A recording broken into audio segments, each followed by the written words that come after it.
So I'm fixing this computer yesterday. It had Windows 10 on it. It got screwed up during a Windows 10 update. And I had an idea. We know that Windows 10, or Microsoft, excuse me, is putting out major updates, and I think it's supposed to be every 6 months, but or maybe it's a year. I don't know. I should know that, shouldn't I? But anyway, however often it is, let's just say it's a year for the sake of argument. If I'm wrong, I'm wrong, and maybe it's every 6 months. But I think it's every year there's a major update. Well, this is kind of how, if you think about it, the way things used to work.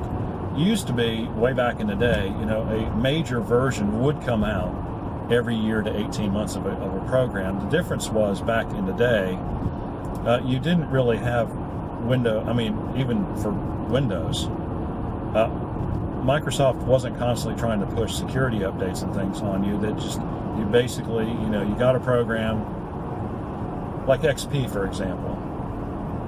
The big thing was, you started out with XP, and then you had Service Pack 1, and you had Service Pack 2.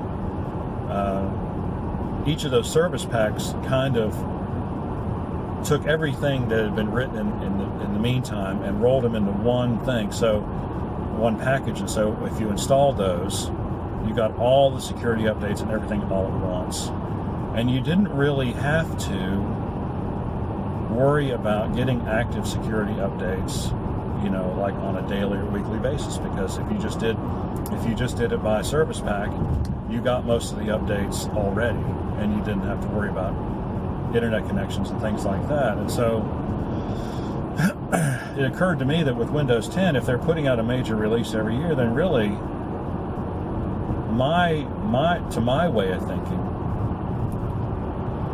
what you should be doing is installing those major versions, and then after you're done installing, go in and delete the Windows Update service. And I don't mean turn it off in Control Panel services. I mean delete it from the command line, and then use that as your operating system for the year. And then when the next service pack, when the next major update, it really is a service pack, right? When the next major update comes up, go to let everybody else test it out first. Give it a month, see how things are going. If it works, great. If it doesn't, wait for the next one, or wait until they get it fixed. And then download that next update. And then when you're done downloading it, installing it, transferring over all your data, then you can delete the Windows Update service again, and so on and so forth. And so I think that would probably be a good thing to do. It would, first of all, it would cut out this whole Windows updates crash my computer again, because it happens a lot.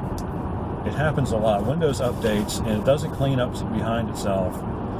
And if something gets corrupted, then you have to reload it anyway, right? So why not take back some control over that?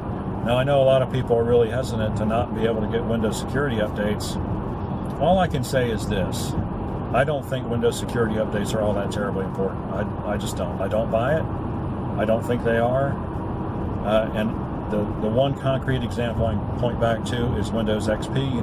When support ended for Windows XP, we were told that there was going to be a tidal wave, a tsunami of security breaches, and everybody's machine was going to be ruined, and the hackers were going to sweep everybody away in a tidal wave of Trojan horses and broken computers and all that. And you know what? None of it ever happened. In fact, it's still just, you can get on XP right now and do whatever you want to do, and as long as you have a good antivirus, that's what's important.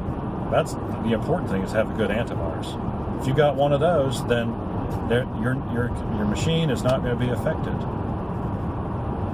Just like it is with Windows XP. The only reason you can't use Windows XP anymore is all the companies that write software don't feel like supporting it anymore, so it's not supported.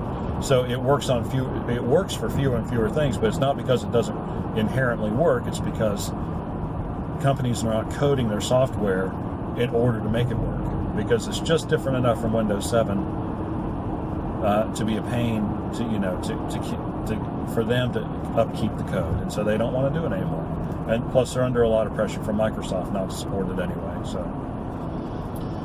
So anyway, those are my thoughts. Just download Windows once a year directly from Microsoft, burn it onto a CD or burn it onto your flash drive, and yeah, you'll have to back up all your data first, and you'll have to make sure you have your install disks for all of your programs handy so that you can rebuild, your installation. But at least you won't have to deal with a crashed computer where you might possibly lose data. And that's my whole thing. And then don't worry about security updates. They're not worth worrying about. All right, if you've got questions or comments, please do so in the section below. Like and subscribe. We appreciate when you do. We'll see you on the next one.